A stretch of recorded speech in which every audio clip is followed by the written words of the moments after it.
How to find someone on Snapchat without username.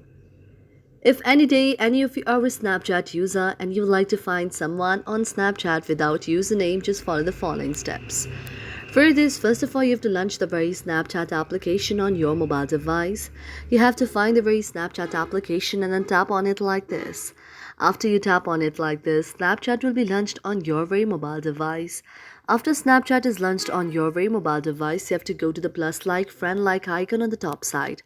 Now here you can see a lot of friends here. If the option is added me, you can see that the people have added you. Otherwise, in the option of the quick add, you can find the various kind of options that are on your very contacts on your mobile device. You can add them by tapping on the option of add, and this way the people will be added on your very Snapchat, which is the best way on how you can add people on your very Snapchat.